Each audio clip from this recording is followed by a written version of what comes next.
Hey everybody, how's everybody doing? I really miss y'all, and I hope we're going to be getting back to school soon. Hopefully we'll find out something this week. Okay, the story I have today is called Library Mouse, A Friend's Tale, and this was written by Daniel Kirk. So let's see what this story is about. Sam was a library mouse.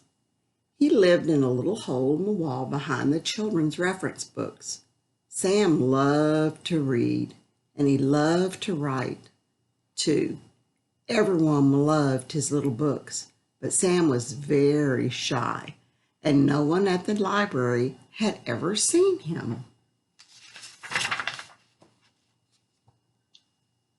Once a week, the children at the library met for Writers and Illustrators Club. For our next project, said Mrs. Forrester, the librarian, I would like all of the boys and girls to work with a partner. One of you will be the author and the other will be the illustrator. You will find out how teamwork can make a great book. At the end of the meeting, there was one child left standing by himself. Don't worry, Tom, said Mrs. Forrester. I'd be happy to work with you.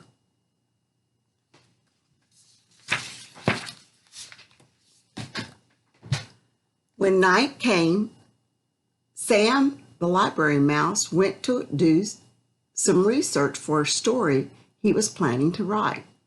All night long, he studied, jotting down things in his notebook. But as the sun rose, his eyelids grew heavy, and he fell asleep. Squeak!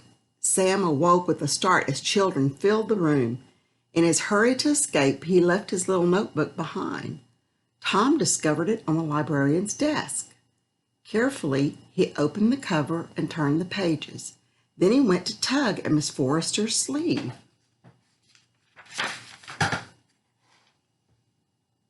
What's this? Said the librarian, flipping through the notebook.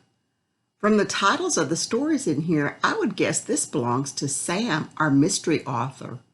He's written so many books, and yet we've never had the pleasure of meeting him. Let's put it back on your desk, said Tom, so Sam will find it. That night, Sam climbed onto the librarian's desk to look for his notebook. As he hurried back across the desk with his prize in his arms, the mouse stopped across an ink pad and left behind a trail of footprints. Good morning, said Mrs. Forrester to Tom when he arrived early the next day. Did you bring some ideas for a story we can work on together? Not yet, said Tom.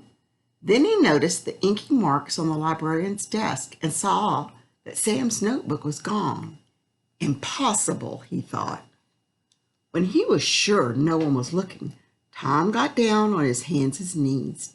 He peered beneath the library shelves around the baseboards, not quite certain what he was looking for. Suddenly, he saw a little hole in the wall.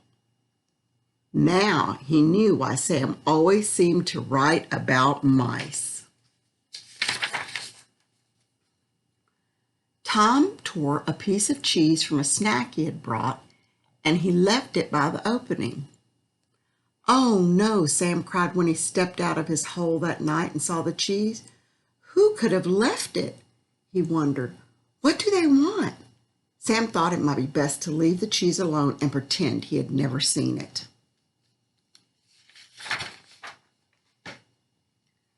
The next time Tom came to the library, he found the cheese looking dry and lonely, just where he had left it. He replaced it with a peanut butter cracker. Maybe Sam will like this better, he thought. Indeed, when Sam awoke and smelled the cracker, it was all he could do not to gobble up the treat. Clearly, someone had discovered his hole. Sam hoped that if he ignored the food, whoever it was would go away and forget about him.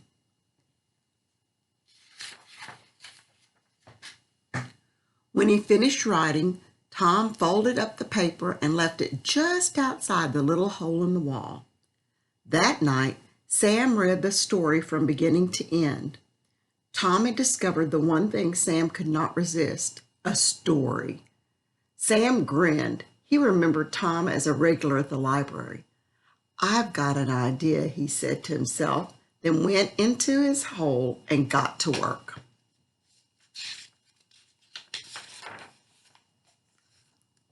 When Tom arrived later that week for Writers and Illustrators Club, he felt a little guilty.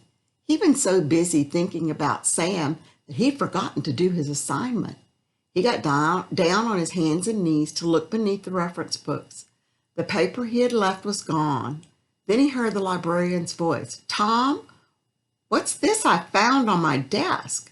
I thought you decided not to work on a book this week. And then I found The Shy One, written by you and illustrated by Sam. I can't wait to share it with the group." Oh no, thought Tom. The story he had written had been meant just for Sam to see. What if Sam had drawn a boy and a mouse? If Mrs. Forrester read it out loud, everyone would find out who Sam really was. And then what? Someone might try to hurt him or chase him away. "Please don't read the story, Mrs. Forrester," Tom pleaded. "You should be proud of your work," the librarian said kindly. "And how wonderful that you did a book together. I can't wait to hear more about who Sam really is." When everyone was seated, Mrs. Forrester held up the little book. She began to read. Once upon a time, there was someone who was very shy. His name was Sam. People seemed to make him nervous. The children at the library knew what Sam was like because of the books he wrote. But nobody really knew who Sam was, and that seemed to suit him just fine. Until one day, someone discovered Sam's secret. It was a good thing he only wanted to be Sam's friend.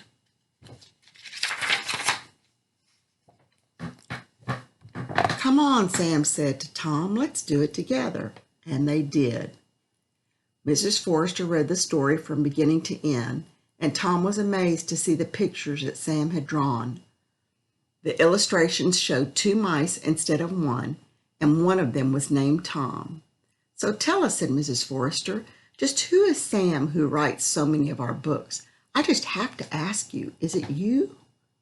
"Oh, no," answered Tom with a shy smile. "I just wrote the story. Sam is real, but he likes his privacy, so that's all I'm going to say. A friend knows how to keep a secret." When the library was ready to close and Tom was sure that no one was watching, he bent to place something on the floor beneath the children's reference book. Sam awoke that night to find a note outside his hole. "Thanks, partner. Great work. Your friend, Tom." Sam sat down at his desk. He had an idea for his own story about friends. He couldn't wait for Tom to read it. And maybe this time his new friend would draw the pictures. The end. Isn't that a cool story? We all need friends, don't we? All right. I guess I will see y'all tomorrow. Y'all have a good rest of the day. I love y'all. Bye.